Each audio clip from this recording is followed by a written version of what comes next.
relevant to us, our population, just before we speak about Ramadan as well.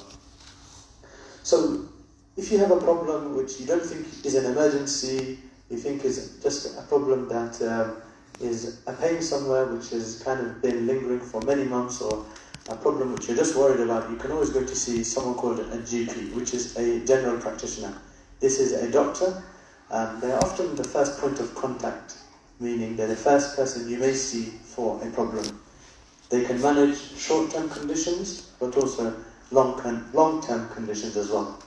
For example, a chest infection, they can give you some treatment, or managing high blood pressure, which is something which isn't necessarily treated there and then, but you need to treat over many months or years. There can be local clinics or GP surgeries around a city or a town, as we have in Northampton, and often it's for non-emergency issues. And the way often is booking an appointment to see a doctor. For example, if you had an asthma problem or diabetes, or you think you have a breathing problem that you don't need to feel like you're really unwell with, you can see a GP for that. They're usually open Monday to Friday, 9 to 5. So if you have a problem outside of this, at these times, then maybe you need to see some sort of other service, which I'll explain later. You have NHS walk-in centres, where if you aren't registered with a GP, or you're unsure whether you can get an appointment, because it is quite difficult to get appointments with a GP, you can go to a walk-in centre. However, in Northampton, I'm not sure particularly whether there is one, but in other cities and towns, they exist more as well. You can treat, at these centres you can treat minor injuries and illnesses, and they're often for non-emergency problems as well. For example, if you were to have injured your ankle or sprained it, you may be able to use a walk-in centre for this.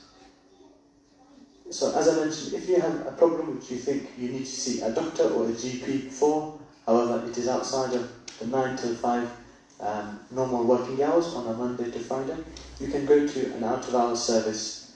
This can be like an urgent care or treatment centre, or if you are unsure, you can call 111 and they will advise you to go to a local urgent care centre or out-of-hours service.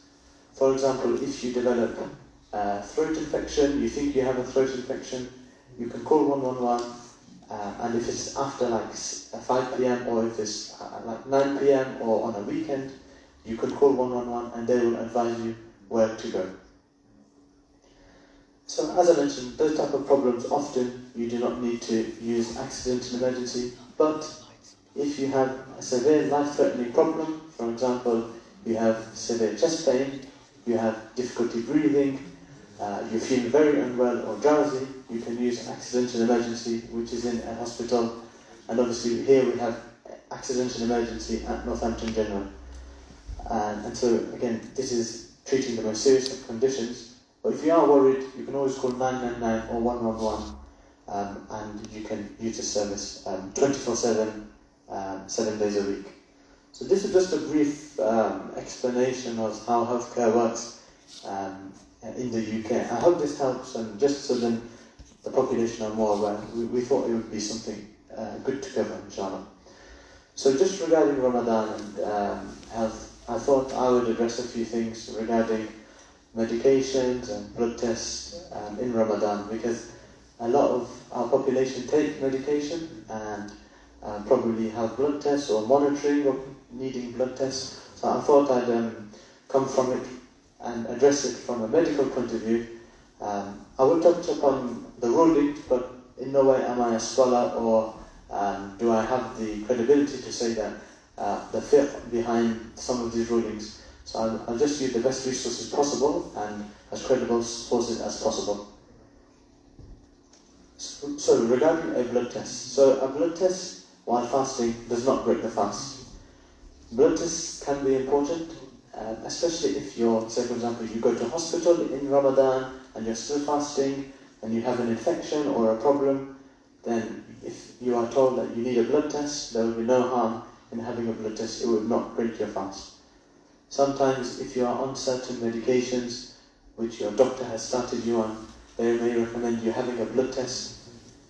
for example, to monitor maybe your kidney function, or make sure that your liver is okay, or make sure that you don't have any infection. Again, this is completely permissible because it is only a very small amount of blood which is taken. It's not significant or likely to cause you any harm. Regarding medications, so in terms of different types of medications, obviously there's different routes of giving a medication. Thinking about eye drops. So eye drops in general do not break the fast. They are permissible, and the absorption into the stomach, into the food, where food normally goes, is negligible. So it is generally a permissible medication for someone to have whilst fasting, and they should not have to worry. This can be important, especially if there is an elderly person or a person who has an eye condition, for example, something like glaucoma. So this is a condition where there is high pressure in the eye, and eye drops can help to reduce this pressure. So therefore, if you are fasting, it's important that you remember to still take eye drops if you have that condition. Otherwise, you may lead to complications in your vision and your eyes in the long term. So this is why it's important that if you do know that you have a condition like glaucoma, or if, say for example, you have an eye infection, that you take the eye drops, so that way, inshallah, your vision can be preserved and improved. I'll just give it to our pharmacist now to kind of explain a bit more about how to administer eye drops during Ramadan to just be more safe as well. So when you're administering eye drops, especially if there's more than one eye drop, different types you have. For some people on glaucoma, you've got 2 or 3 different eye drops you need to take because to help control the condition. You should wait 5 minutes between each drop that you put in. So that gives enough time for one eye drop to work, because if you do them straight afterwards, it will wash it out and they won't work very well. The other thing is, when you're using an eye drop, once you put the eye drop in, obviously after washing your hand and putting the eyelid and putting it inside your eye, then if you hold the corner of your eye, especially both corners of the eye, using both eye drops, for 1 to 2 minutes after doing the eye drops, then it's less likely to be absorbed or to go into your mouth and taste it. It's very unlikely anyway, but some people have got bigger tear duct, so if you hold that area for 1 to 2 minutes afterwards, that will reduce that as well.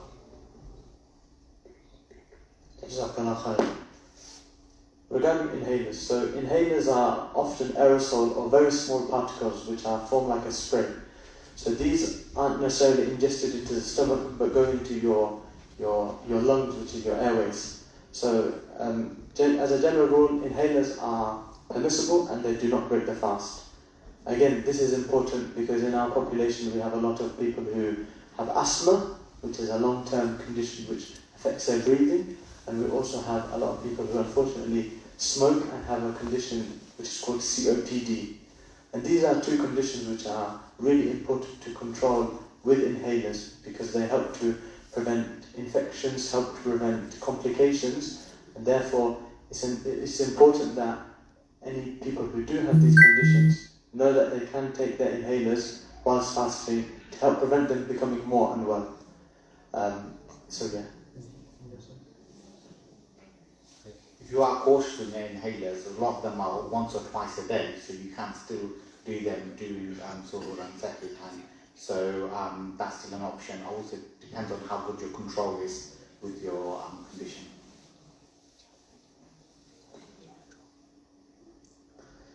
Eardrops. So eardrops do not break the fast. They again can be important in conditions if you have like an ear infection, and therefore you don't want an ear infection to get worse because it can lead to complications and long-term complications with hearing and cause you to become more unwell. So again, this is something which is permissible and this isn't something you should have to worry about whilst fasting. Nasal drops. So some people take nasal drops, maybe they have allergies, maybe they have a runny nose all the time and they have a lot of problems with their breathing from via their nose, and they take nasal drops. or use a nose spray. So, as a general rule, small amounts of nasal drops, if they do not reach the throat, then they are permissible. However, if they do reach the throat and you can feel that and you can taste it, there is a possibility that the fast is invalidated and it has to be made up. Because of this, I think as a general rule, if you can avoid, it is better to do so, because you avoid potentially breaking your fast. And if you do need to use it, again, as Mr. Hoque said, that you can take it during suhoor or in the night hours, and therefore you still use a spray and help to control your symptoms, and you avoid any doubt of it being absorbed into your stomach. So oral medication. So these are tablets or capsules, something you take into your mouth. So these do break the fast. If you are worried that you have a condition or that you have to take tablets, it is always better for you to speak to an imam or your doctor to understand whether this is a medication which, if you're taking a medication for a disease, is it even compulsory for you to fast, or are you exempt? So this is an important fact for you to remember if you are taking a tablet or oral medication. The other thing is, sometimes if you do take a tablet during the day, you can think about whether you can take it at night. So again, this is something you should speak to your GP about. Maybe there's a blood pressure tablet you're on, or a diabetes tablet that you're on. So speak to your GP and ask them, or your doctor, ask them if you can take it in the night, and that way, inshallah, you can still benefit from the medication and managing your condition or your disease, and you don't need to worry about breaking your fast. Again, as mentioned, we've given some blanket rules with regards to medication and blood tests. It's also important that you speak to your doctor or your GP before you're thinking, or if you're in any doubt about your condition or a tablet that you take. Because obviously everyone is different and some people have unique circumstances, so it's better for everyone to speak to their GP or doctor. And again, as mentioned, if you are taking some medication, for example, you have like a severe kidney problem or severe diabetes where you take insulin injections, you may need to think whether you are even, if you are exempt from fasting, as you may not have to fast, and therefore you will be protecting your health and not necessarily doing something which goes against Allah. Jazakallah Hossain. I'll hand over to Dr. Thariq now. He'll continue his part of the talk. Assalamu alaikum wa rahmatullahi wa barakatuh, brothers. Jazakallah to Dr Ibrahim for sharing that very informative piece on accessing healthcare, because I know a lot of brothers here might have benefited from that. So inshallah, Bismillah ar-Rahim, Rabbi Shah al-Sadri, wa salli amri, wa qadam al-Sani, wa yaqbal qawli. So I'm going to talk a little bit about the benefits of Ramadan from a health perspective. Obviously, I'm not going to cover the fiqh side, as I'm not a learned person or scholar myself. But as a doctor, I think I can share a lot of the guidance and the advice from the Quran and Sunnah as how Ramadan affects us and helps us in our lives, especially from a health perspective. So inshallah, so today I'm going to cover a few things. So that's the overall picture. So in terms of the benefits of fasting, how to eat in Ramadan, so in terms of specifically for suhoor and for iftar, and basically that to be a general guide for the rest of the year. So inshallah, the reason for fasting is I want to touch upon a little bit in the beginning, inshallah, and my advice is basically packaged in how we prepare in terms of food for Ramadan, and also be aware of how we prepare for the rest of the year in our daily life. Because Allah subhanahu wa ta'ala has given us this month of Ramadan for two things. So, from my personal opinion, I feel like the spirituality side we all know about, and we always talk about, and inshallah in the masjid there'll be lots of talks about that, and the health side of things. And I feel specifically that Ramadan is a time where we can train ourselves. It's like an intense training program for the rest of the year. So you do these things that helps you sort of revitalize your spirituality. So, and today, inshallah, I want to give you some tips on how you can also revitalize your health using the Ramadan time as a way to focus on your spirituality and your health, inshallah.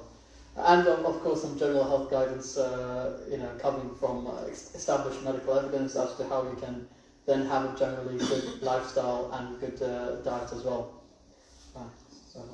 So inshallah we'll talk a little bit about what the Prophet. So in the Quran we know in Surah Nahl, Allah subhanahu wa ta'ala says, فَكُلُوا مِمَّا رَزَقْكُمُ اللَّهُ حَلَالًا طَيِّبًا. So that's the first thing I want to focus on, inshallah. So Allah subhanahu wa ta'ala, who has given us the guidance, has said two things, and I want to focus specifically on why He mentioned halal and tayyiba. Because He could have just said what is halal, because Allah has given everything in this world that is halal, except for what He has mentioned as not halal for the believers. But He had to mention halal and tayyiban.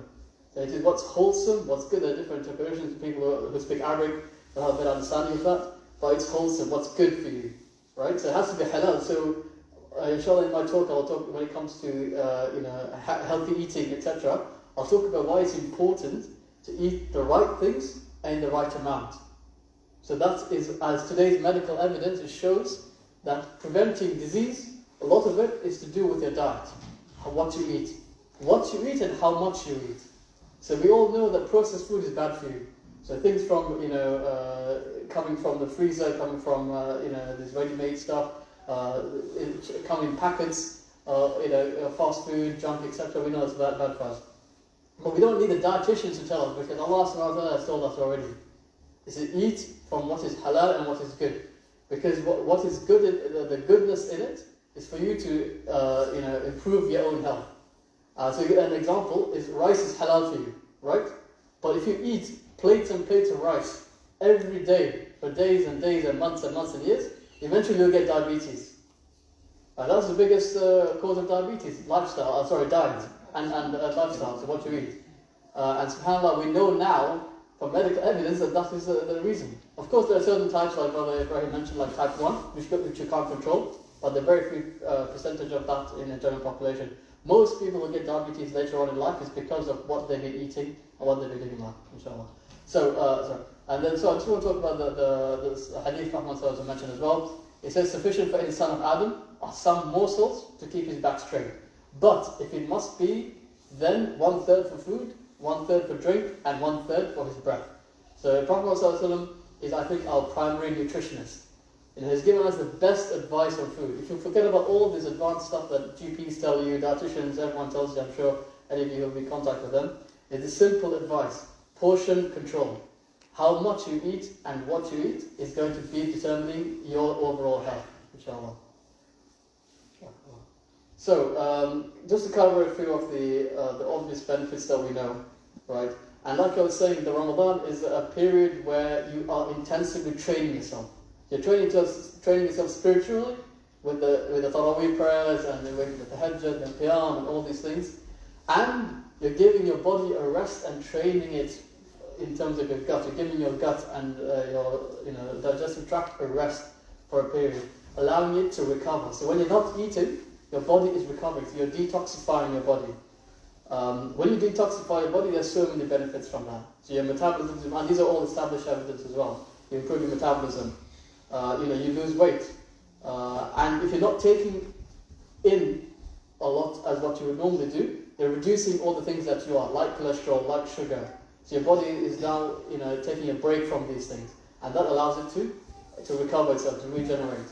And of course, this will satisfy your heart, your physical heart, by reducing your cholesterol levels and reducing the risk of getting heart disease, blood pressure, diabetes. Again, these things are linked to how much and what you eat. So this is, of course, a general guide as to how you eat. This should be your guide for every single meal. And this will be specifically for Ramadan as well. And I'll give a breakdown as to how we can incorporate that in with practical advice. So generally speaking, when you see a plate as to what you serve for your meal, you should always divide it into thirds, right? And again, this is established evidence I got from the NHS. This is years and years of research. But subhanAllah, the hadith I told you was Prophet Muhammad 1400 years ago. He said, what did he say? Repeat it, brother. What did he say about food? How much to eat? 1/3. 1/3, it's like one. So 1/3 for food, 1/3 for water, and 1/3 empty. And look at this portion. Look how amazing, the evidence and subhanAllah, the advice of Prophet comes in line. So the way we portion our food is, they say 1/3 for fruit or for vegetables. So vegetables, whole fruit and veg. 1/3 for carbohydrates. That can be your bread, your rice, whatever you eat normally. And 1/3 for fat and proteins. So combined together. So it can be fat and protein, like if you're eating meat. Sometimes it can be individual. So there are different components of it. If you follow this, brothers and sisters, inshallah, you will realize that you will find that your health is generally becoming better, your well-being is generally becoming better, and you'll start to see that if you were overweight, for example, you'll start losing weight. If you were unhealthy before, you'll start to be becoming healthy, inshallah. So let me break down a few of the items that we can incorporate into our Ramadan-focused meals. Yeah. So the first thing you do is, is when you're having your suhoor or when it comes to iftar, try to have food that's high in protein. So these food items normally take a long time to process as well. So it gives you a lot more time when you're not feeling hungry. And when your body is not feeling hungry, then you kind of can get on with the rest of the day. So things like eggs, yogurt, chicken, fish, we all know about that, lentils, beans. These are things that you can incorporate into your suhoor, in addition to the other things I'll go through again as well. Yeah. So carbohydrates. So with carbohydrates, we all know we all have it anyway. I think there's not a single person who, whichever culture you're from, the Asian or the African culture, we have lots of it. It can be potatoes, it can be rice, it can be whatever. But the best advice is you have complex whole grain carbohydrates. So that can be in the way of, if you're eating bread, whole grain, oatmeal, barley, if you're eating naan, whole grain naan. So these kind of things, again, it's to do with the processing, digestion of these food items. So you're taking longer time for your stomach to digest them. So that gives you more time for getting your body is just recovering, and it's able to not feel hungry for a certain amount of time. And then you have healthy fats. So healthy fats like avocados, butters, nuts and seeds, almonds, cashews, peanuts, these kind of things. You can basically, again, this is coming for your suhoor time. So if you have these different items put together, inshallah, that would just make your suhoor more wholesome, and you feel that the energy in the day is also, you can carry on with the normal day-to-day with that. And of course, fruit and veg. So with fasting, obviously, especially now the hours coming a little bit less, you find that your hydration levels are very important. You kind of get headaches and certain things, especially in the first few days, partly because your body is not getting enough hydration as you would normally do. So if you're having fruit which has a high amount of water in them, you're going to hydrate yourself that way too. So you're going to have the nutrients that you need from the fruit, and you're able to keep yourself hydrated. So things like watermelon, strawberry, cucumbers, lettuce, these are good things to try and incorporate into your suhoor. And of course, goes without saying, water. So the important thing of when you're waking up on suhoor is, if you can't have any of the meals, try and make sure you're still hydrated. Of course, it's not ideal to miss it, but that's the very basic minimum. You try to accomplish if there are moments when you miss your alarm, for example. Right. So just touching very briefly about what Brother Ibrahim said. So he spoke about a few medications, and I think rightly so. There are certain things you should obviously speak to your doctors, because a lot of it is customizable to you depending on what problem you have. But here, just to give an example, I talked about diabetes. Can I just ask? Feel free not to answer if you don't want to. Anyone in here who's got diabetes? A couple of us. Okay. Inshallah, Allah will give you shifa, inshallah. So I'll use this as an example because it's the most common medication that people take if they have a health condition. So for example, we're talking about metformin. And there are different types of diabetic medications, right? And one of them is metformin. And there are different ways you can take them. So there's one that's long release that you just take once in the day, and that releases slowly in your body over the day. And there's some that you take multiple times in the day. So of course, if you're taking the long release one, it's natural that you take it at suhoor time. So you have your meal, you have the medication, alhamdulillah, you're sorted for the rest of the day. Then you're talking about single dosage, you're taking maybe 2 times a day, 3 times a day. So those you can adjust basically based on iftar and suhoor and iftar. So if it's twice a day, you can take it at suhoor time and when you break fast. Especially now the hours are not as bad as they used to be, so it's a bit easier to manage that. But there are specific medications for diabetes that lower your blood sugars, like the glycoside tablets and of course the insulin type injections. So those need regular monitoring. And again, like Brother Ibrahim said, testing your blood sugars does not break your fast. So if you're on insulin and you want to fast, you are able to, based on your regimen of insulin you take, or the other tablets, in terms of how they work. And the point I want to reiterate is you have the option to do that. So inshallah, of course you don't have to if you have certain illnesses. Again, these are certain things you might want to ask your Imam or scholar as to even the qualifications of fasting. But there are lots of exceptions in our deen, and we need to be aware of it. And you don't have to make yourself go into harm if you feel like it's going to compromise on your health. But there are safe and healthy ways to fast with different health conditions, especially diabetes. Yeah.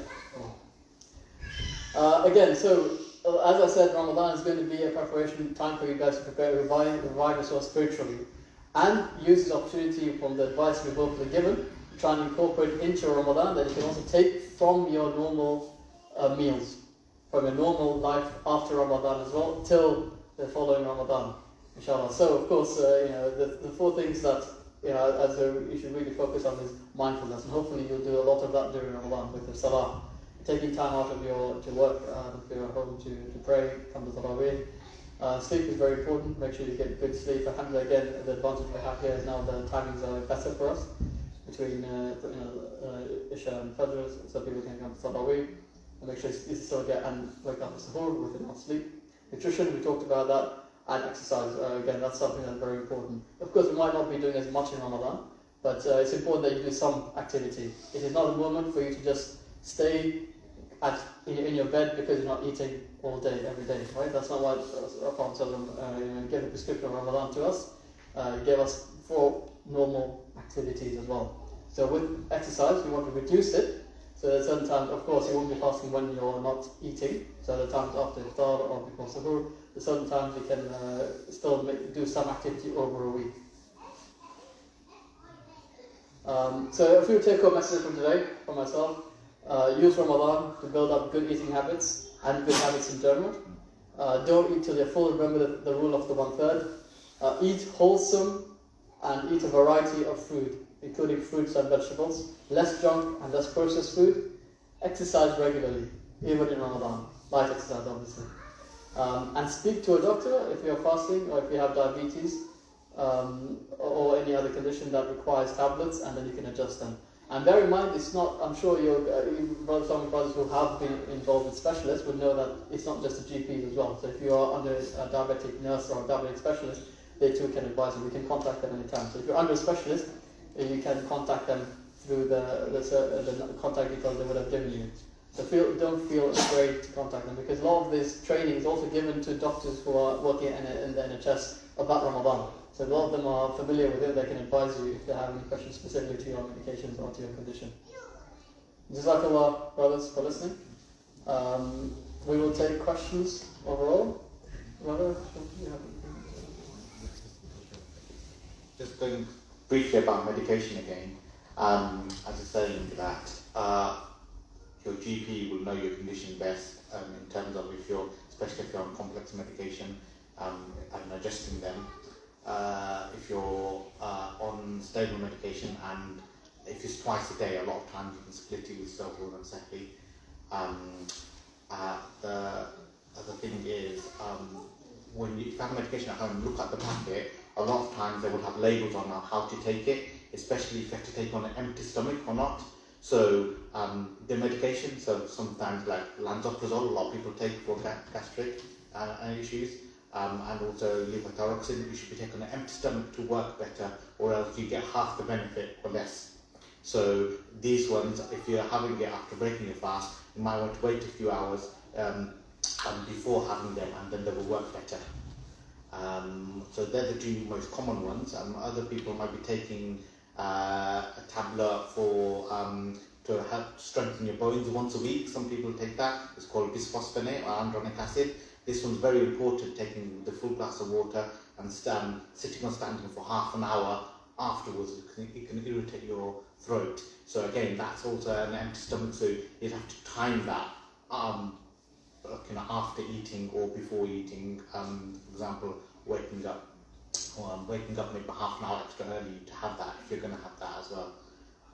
They're the main ones. Other medication you might see is if you've got to take medication to thin your blood for any particular reasons, or we call anticoagulants. Okay, yeah. Then these ones a lot of times are once a day, so they're fine to take when you break your fast. But if it is twice a day, then you might speak to your GP to see if you can, if twice a day control will be enough, if it's longer than 12-hour fast. So, and if you've got any other questions about anything else or medication, Jazakallah. Just to add on, like take-home messages about Ramadan and healthy eating, I think it's important that regardless of, alhamdulillah, even if you feel fit and well and that you are fit and well, a lot of us can be at risk of health problems in the future.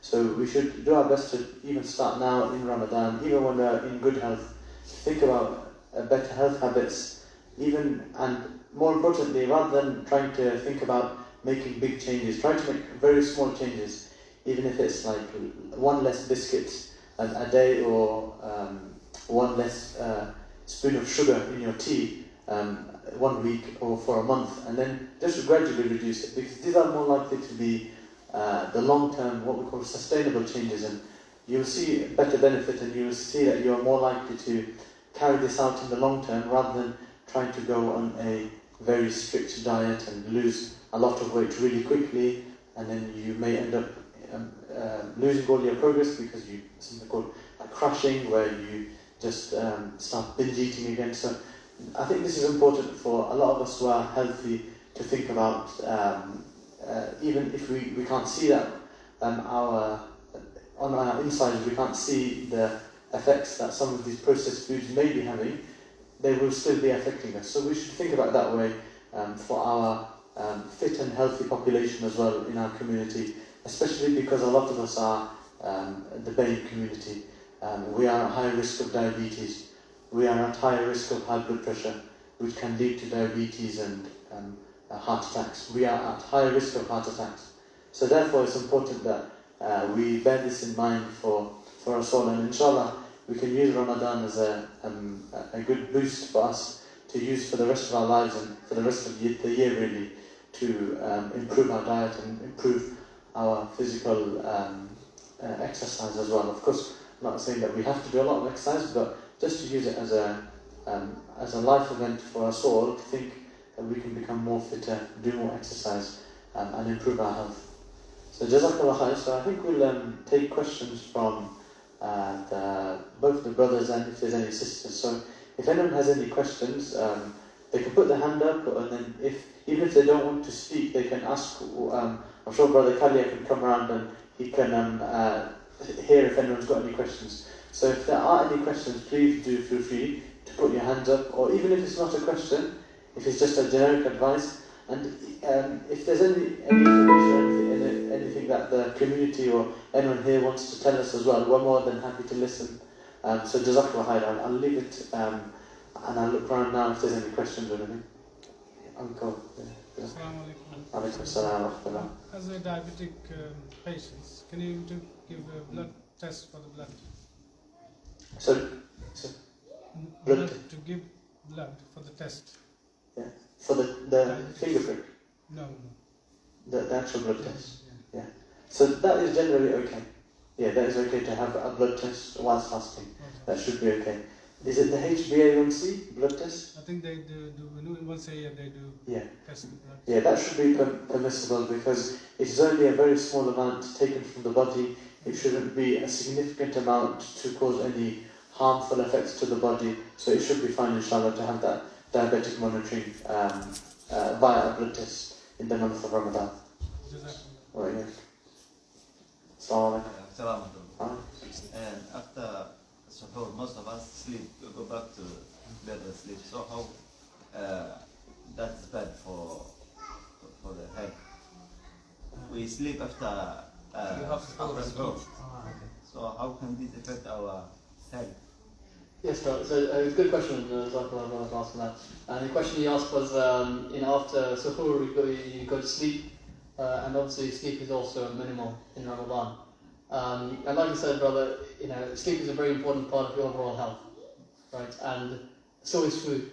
So Allah subhanahu wa ta'ala has given you this month, it's like an intensive training program. So you're training everything, from your mindfulness, from your, the prayers, to your food, to your sleep. So yes, you're going to compromise some of your sleep, and of course, I can't give you honest. You can speak after if one specific advice for you, but everyone has different lifestyle, working hours, etc. It depends on how things work. Of course, having to have the minimum amount of sleep as much as you can is better. To have at least 4 hours of REM sleep. So again, I can go through it personally if you want to, but because now, like as I mentioned, the times are not as bad. So Tarawih, for example, might not finish before midnight, where it used to be at midnight before, and also Suhoor is at least at 5 or 4. But then I think the latest will go to is 4. So you can still get the minimum amount of sleep, and then what you do after Suhoor is of course up to you. I understand that when you fill your stomach, always doctors say you have to have 2 hours between you eat. So you have to give time. Yes, I see, sorry, apologies, I didn't get the question. Well, again, that goes back to my point about food. You shouldn't be filling the stomach for any time, whether suhoor or any meal. So that should answer the question. Of course, if you have to sleep after suhoor, it's a minimal impact considering how much, how active your day is. So, for example, if you're someone normally who eats a very big dinner and goes to sleep at night, that's prolonged sleep at that time. That's obviously unhealthy, for sure. But for suhoor time, it's a bit different. Again, you just don't fill the stomach up. It's also important, that's why it's important which foods you eat, because some foods release the sugar or energy really quickly. So these are white rice, it releases energy really quickly. But if you eat foods like pastas, brown rice, the complex carbohydrate foods, they release energy or sugar really slowly. So then that way you don't have to worry about energy being released when you're sleeping in those first few hours. But if you're eating white rice, then yes, definitely all that energy is being used at that point when you're sleeping, and you're not going to have much energy or sugar left for the rest of the day, and therefore you'll feel more groggy, you'll feel more tired.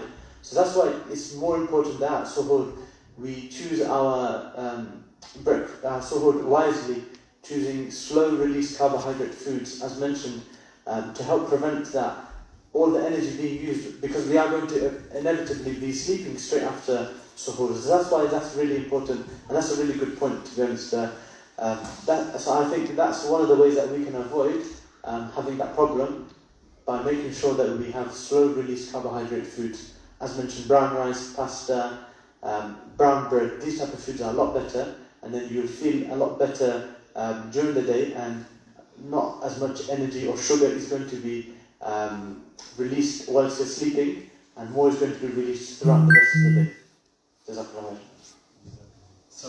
I don't know, maybe the way I understood his question is, what will be the consequences of eating straight away after suhoor?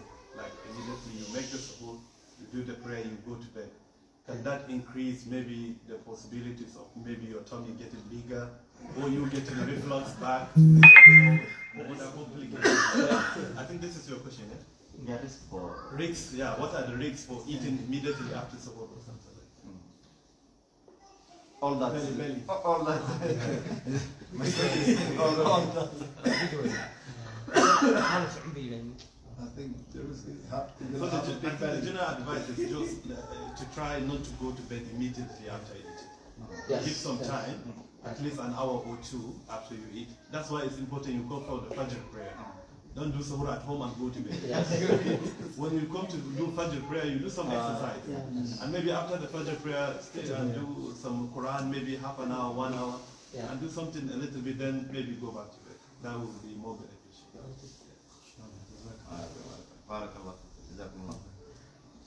We'll keep this, go to the next one, right? So any brothers are interested, I have information. So these are PDFs from the NHS website, specifically for these conditions.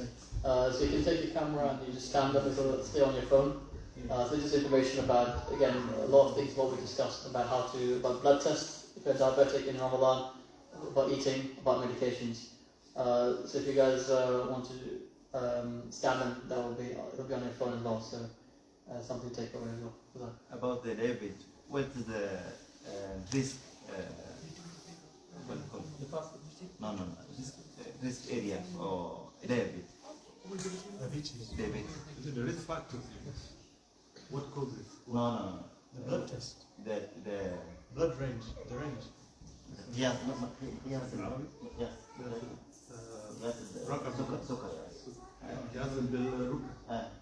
I think the ranges of the blood sugars or something. Maybe if someone is 38, pre-diabetic, if someone is 38, is that a risk area or normal? But specifically, brother, I would say definitely, your doctor will tell you. But the numbers, if it's relevant to you, 42 to 47 is pre-diabetic. So if you're 48, you're diabetic. If you're 47, you're pre-diabetic. So anyone in the area of the HbA1c of between 42 and 47, you're at risk of developing diabetes. And anything higher, you're diabetic. So obviously here in this country, if you are having a blood test by your GP, because they look after you, they will call you and tell you. And they'll give you the different support you can get. There's programs, they will educate you about how to eat and how to prevent yourself from getting diabetes. And a lot of it is things that are covered as well. But they will have their own routes to investigate. But don't even worry about the numbers, brother. Just go to the doctors. They'll do that. They'll sort the numbers out. That's as a general rule. That's the normal range. Yeah. Yeah. You have to join us there. Background. Type 1 diabetes. Diabetes, type 1 diabetes. Yeah. Insulin dependent. Yeah. Dependent. Are they allowed to fast? Yeah, so this is what I mentioned earlier, brother. There are certain, obviously this is a fiqh that you have to speak to the imam specifically about, the conditions of fasting and not fasting, because there are certain exceptions to fasting. So if you have certain health conditions, you're exempt from them, and you have to do charity, etc. So I will, advise you to speak to a specific imam about your specific condition. But generally speaking, it depends on what regiment you're on. There's certain people based on their regiment with regular blood testing. And with certain conditions as to monitoring their sugars, they can. So it is not, a definite no, but it's again based on your personal regimens and condition. Yeah. Part of type 1 diabetes, insulin is treatment. The injections are treatment. But sometimes the injections are dependent on eating. So sometimes the fact that insulin will work is dependent on you having that meal. Whereas if you won't have that meal, the insulin would potentially cause severe effects on your health. It could cause something called a low blood sugar, a hypo, a lot of people call it hypo, and this can be potentially life-threatening. It can lead to a lack of the sugar or glucose in the brain, and that can be a severe complication. So that's why we should think about insulin injections in diabetics, that it's not insulin on its own, it's insulin depending on the food that you're eating during that time. But if you don't have that food whilst fasting, it may cause a really low blood sugar, which could potentially be life-threatening or really severe. So this is why it's such a hard thing to advise on, but definitely it's something which is something to speak to your doctor about. And obviously, if you're in doubt, like I said, that you would be permissible, not necessarily have to fast. So yeah, so that's the general rule. It's really difficult to give specific advice, but we'd like to always give safe advice, inshallah, and just to explain why the decision making or what insulin is and how it depends on food, and that's why it's really important. I can ask, can't you just tell them, for example, if you're insulin dependent, you have your sugar in the morning, you're going to give yourself a long-acting injection, you ignore the other injection, you see how your day goes by, you check your sugars, if your sugars are fine, you're feeling well, I don't see any reason not to fast, in the sense that if you're well, if your sugars go down, obviously fasting is nothing to put sugars up. Then you see, after day one, my sugars are, below 4, below 3 by 2 p.m. And you know you can't fast. If you're going to, especially now in winter, you're going to fast until 6 o'clock, if your sugars are still fine and you're feeling fine, there's 10 diabetics here, each one's going to have a different thing. So There's no one who can give you, as I said, a golden fast rule. But if you yourself, your sugars are actually above 4 the whole time and you're feeling well, so there's nothing wrong to fast. Some people use pump. Yes, or it depends. If it, because the pump is going to be the slow acting one. Yeah. That it monitors automatically and it sees you're low and it gives, or it sees you're high actually. Then if it's low, to ring a bell. So obviously, them, if you're on a pump, that would probably mean you're now, you know, a bit more diabetic than others. So it depends on what the person is. But if he's generally checking sugar levels and you're fine, and you reach 6 o'clock, I don't see a reason. But the next day, maybe you will be fine. And then that's going to be a day-to-day thing. If it's going to be a hassle, then you can, as you said, Islamic advice would be. As the doctor says, don't take the right amount when you're fasting. Normally, the portion you eat, you have to take right amount when you're not fasting. Yes. And when you're fasting, don't take the rapid, what they call it? The quick one. Yeah, the quick one. Only to take the light, the night one. Yes. Yeah, that's why we use it. And then maybe till 12 o'clock, it's high because you didn't take the insulin for your food you eat. But after 2 o'clock, after dhuhr, you go down till maybe sometimes you go to 3 or 4. But still you're okay. And then Maghrib coming. And alhamdulillah, fasting. Yeah. I'm using insulin last 16 years. I'm fasting. I never miss one day. Yeah, alhamdulillah. Just the management. Type 1, with insulin. Did you have it from your childhood or from later on? 16 years ago. But even for type 1, type 2. But again, type 1 is a bit more difficult. So it's the principle. They call me type 1. Is it type 1? Yeah. It is a bit more difficult, but the principle is the same. You take one insulin, nothing else. But you advise us to do exercise. Fasting and exercising, I think it's hard. No, that's not me, brother. So yeah, it's hard. Because blood sugar go down. Yeah. If I go on, Yes. Yeah. No, of course. After the marathon. Specifically for people who are non-diabetic and non-diabetic, I would also advise after breaking fast, and the same with if you have that condition as well. Like light exercise, if you're someone who doesn't do that normally, always after times when you're able to eat and drink. Hydration is very important. So you don't need to do minimal. You need to do minimal in a week. It's not daily. Even what the smell I know, he does park run, which is a very good form of exercise, but that won't be happening in Ramadan. So anything like walks, etc., before suhoor, after Iftar. Yeah, we have like professional footballers playing football matches when fasting. Of course, they're exceptional, they're elite athletes, but still, I think obviously if you don't have any health problems, then you can always still do exercise, not necessarily the same amount outside of Ramadan, but still, even if it's like maybe an hour before iftar or something, or definitely after iftar, it's still very plausible and is good for your lifestyle and something you can continue. And if you have a health problem, thinking about exercise, obviously it's more cautious.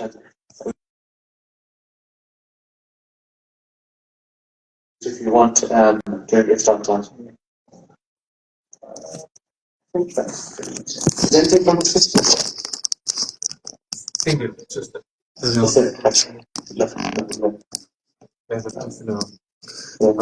can check the mic up. You're looking for a wife, I mean, it's my wife's. Not that much, yeah. Is there any other questions from the brothers? Yes, assalamu alaikum. I want to ask, is it necessary to sleep continuously for like, for example, 8 hours? Or can I sleep 4 hours in the night and then 4 hours in the afternoon? Yeah, that's a good question.